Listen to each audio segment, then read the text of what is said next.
नमस्कार. चला आज माझ्या ओम पर्वतच्या यात्रेबद्दल.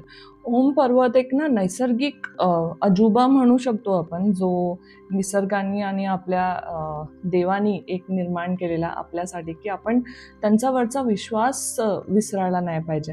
म्हणून असल्यासारखं असं मला जाणवलं, कारण इतकं सुंदर आहे ते. कोरलेलं आहे त्या पर्वतावरती ओम. ओके. खूप मोठा पर्वत आहे आणि पर्वतावरती बरोबर ओम आकार कोरलेला आहे. त्याच्यावरती बर्फ पडल्यावरती एकदम स्पष्ट दिसतं. मला तर इकडे बाजूला एक छोटीशी अजून एक ओम दिसला मला तर काळ्या आकारामध्ये. मी दाखवेल तुम्हाला. तर चला सुरू करूया ह्याच्या जर्नीला. ह्याचा डिटेल व्हिडिओ बघूया आपण. ह्याच्यामध्ये आम्ही रात्री गुंजी म्हणून गाव होतं, तिथे आम्ही थांबलो. आदी कैलासचं दर्शन करून आम्ही इथे आलो आणि गुंजी म्हणून गाव आहे, तिथे थांबलो. थांबायला रूम वगैरे ना फॅसिलिटी खूप जास्त नाही आहेत. खूप बेसिक गाव आहे. एक 50 घरं असतील, काही हॉटेल्स असतील तिकडे. अजून डेव्हलपमेंट होत आहे मे बी असं म्हणू शकतो. थोडं धर्मशाला टाईपच होतं. एक बेसिक जे रिक्वायरमेंट असतात त्या गोष्टी होत्या तिकडे. गिझर वगैरे पण नव्हता, लाईट नव्हती अक्षरशः तिकडे. 12-12 तास लाईट नव्हते. आम्ही जेव्हा पोचलो, आम्ही दुपारी 1:30-2ला पोचलो, पण अचानक एकदम वेदर खराब झालं. थंडी वाजायला लागली, खूप पाऊस यायला लागला आणि तिथे ना अशा सुविधा नव्हत्या. जे दरवाजे आणि खिडक्या पण होत्या त्या पण थोड्याशा ना अशा लूज होत्या. त्याच्यातून वारा आतमध्ये येत होता आणि छोटे रूम होते आमचे. पांघरूण वगैरे चांगलं होतं जाड, पण ना अशा ठिकाणी हीटर हवं असतं, बिकॉज नंतर स्नोफॉल चालू झाला तिकडे. टेम्परेचर एकदम डाऊन गेलं. म्हणजे मला वाटतंय, मी ते लावते फोटो, 5 डिग्री, 6 डिग्री, 12 डिग्री, म्हणजे मिनिमम रात्री तर 12 डिग्री, -12 पर्यंत गेलेला तिथे टेम्परेचर. ओके. आणि -5, -4 असा होता. जिथे जेव्हा बर्फ पडायला लागला, ज्या वेळेला वारा वगैरे चालायला लागला, तर भयंकर थंडी होते तिकडे. सो आम्ही तिथे कसं तरी करून रात्र काढली. म्हणजे अक्षरशः रात्रभर झोपलो नाही आम्ही.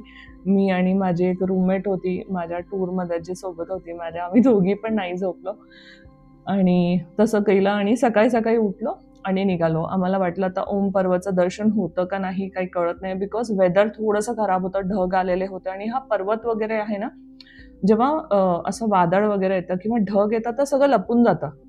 ढग आले तर दिसणार नाही ना, तसा प्रॉब्लेम आहे. तर आम्ही असाच विचार करत गेलो. पण जसं 9-9:30 वाजले ना, की थोडं ऊन निघायला लागलं. ते जे होते ढग तर होते तिकडे, पण हळूहळू जायला लागल्या तिकडनं त्याच्यावरनं. जायचा रस्ता थोडासा गडबड म्हणू शकतो आपण. कच्चा रस्ता, ऑफ रोड जसं आपण जातो ना, तशा टाईपचंच फिलिंग येत होतं ह्याच्यामध्ये. कारण बरेच म्हणजे अशी एकदम पॉवरफुल गाडी पाहिजे. स्कॉर्पिओ सारखी अशी नॉर्मल आपली कार वगैरे तर आदळणारच. मोठे दगडं वगैरे आहेत रस्त्यावरती पडलेले, अशा टाईपचं आहे. तर करत आम्ही गेलो तिकडे. खूप जास्त नव्हतं. गुंजीपासून मला वाटतं 30-40 किलोमीटर वरतीच होतं ओम पर्वत, जिथे आम्ही थांबलेलो तिकडून. तर गेल्यानंतर खूप छान वातावरण होतं, पण भयंकर थंडी, बिकॉज रात्री स्नोफॉल झालेला. वारा खूप जास्त होता. इनफॅक्ट आदी कैलाशपेक्षा जास्त गार तिकडे होतं असं म्हणू शकतो. म्हणजे हे तोंडावरचा ना असा कपडा पण नाही आपण काढू शकत, इतकं गार वारा होता.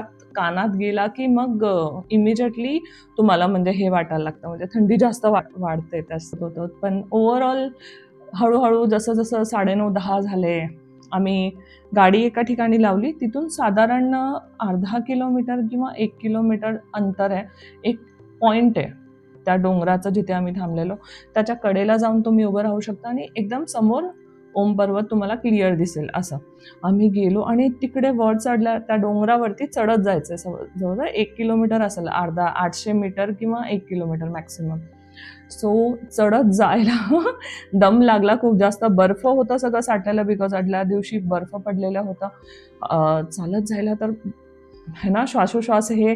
आणि मग हळूहळू थोडासा ऊन वगैरे यायला लागलं, वेदर क्लिअर व्हायला लागलं. खूप छान फोटोज वगैरे आले, आमचं दर्शन खूप छान झाले. म्हणजे असं वाटतं की देव किती दाखवून देतो ना आपल्याला ह्या गोष्टी, की बघा मी आहे. ओके. आणि ह्या गोष्टी फील करा तुम्ही, अनुभवा त्याचं शांती, त्याचं जे रॉनेस आहे ना नेचरचं, ते दाखवण्याचा प्रयत्न केलाय देवानी, की नेचरला कनेक्ट करून, जसं आपल्यामध्ये आहेच पहिल्यापासून, की आपण डोंगरांना पण देव मानतो, आपण जमिनीला पण देव मानतो, आपण झाडांना पण देव मानतो. हिंदुइझममध्ये आकाश देव आहे आपल्यासाठी, सगळं देव आहे त्यांना, झाडं. तर निसर्गाशी मिळून हे केलेली जे साठगाठ आहे ना देवाची, ही आपल्याला अजून जास्त स्पिरिच्युअल बनवते कुठेतरी, असं वाटलं मला हे ओम पर्वताचे दर्शन केल्यानंतर. आणि खूप सुंदर अनुभव होता. कोणी केलेलं नाही आहे, हे आपोआप आहे, नैसर्गिक असं गोष्टी बनलेल्या आहेत. तर किती सुंदर अनुभव आहे ना. ओव्हरऑल तर खूप छान अनुभव होता. दर्शन खूप छान झाले. फायनली आम्ही तिकडनं निघालो. आय थिंक 11 वाजेपर्यंत आम्ही होतो तिकडे. 11 वाजता आम्ही परत निघालो. तर रूमवरती तर नव्हतं जायचं आम्हाला. जाता जाता मध्ये एक ना कालीमाताचं मंदिर लागतं. तेवढ्या वेळासाठी म्हणजे 9:30 पासून ते 10 पर्यंत, मला वाटतं 10, सव्वा 10 पर्यंत वेदर क्लिअर होतं, ऊन होतं. इमिजिएटली तिकडे ढग आले दुसरीकडनं वाऱ्याने उडत उडत, आणि आम्ही फक्त निघालो 11, सव्वा 11 पर्यंत. आम्ही कालीमाताचं मंदिर आहे वाटेमध्ये, आम्ही दर्शन करायला थांबलो आणि स्नोफॉल चालू झाला. म्हणजे वेदरचं काहीही सांगता येत नाही. 15-20 मिनिटात एकदम पाऊस येईल, एकदम स्नो पडेल, एकदमच काहीतरी होईल. पण देवाच्या कृपेने व्यवस्थित दर्शन झालं आमचं, खूप छान. कालीमाताचं दर्शन केलं तिकडे वाटेत उभं राहून, आणि स्नोफॉलचा आपण एन्जॉय केला थोडासा, आणि मग आम्ही निघालो आपल्या पुढच्या डेस्टिनेशनसाठी. चला, थँक्यू. तर जर कोणी अनुभवले नसतील ना हे निसर्गाचे अनुभव, तर डेफिनेटली तुम्हाला अनुभव करून घ्यायला पाहिजे. वर्षातून एकदा, वर्षातून 2दा तरी अशी ट्रिप काढा. म्हणजे हे निसर्ग जे आपल्याला दाखवायचा प्रयत्न करते ते बघणं आपलं हे आहे, म्हणजे कर्तव्य आहे कुठेतरी, मला असं वाटतं. पण तिकडची एक गोष्ट मला आवडली नाही, की खूप घाण करून ठेवलेली लोकांनी, म्हणजे जे जातात टुरिस्ट लोक. मी एक शॉर्ट्स पण टाकला ह्याच्यामध्ये. तर ते थोडंसं लक्ष ठेवलं ना तर किती सुंदर म्हणजे गोष्ट घडू शकते. पण बघू आता कसं आहे, काय काय करू शकत नाही ना आपण. फक्त आपण आपल्यापासून सुरुवात करू शकतो, की आपण अशा ठिकाणी गेलो तर घाण नको पसरवायला किंवा काही प्रॉब्लेम नको क्रिएट करायला. आपल्यामुळे तिथे काही प्रॉब्लेम व्हायला नको. एवढं लक्ष नक्की द्यायला पाहिजे आपल्याला. आणि हे प्लेसेस एक्सप्लोअर करायला पाहिजे. 100% सगळ्यांना करायला पाहिजे. ओके.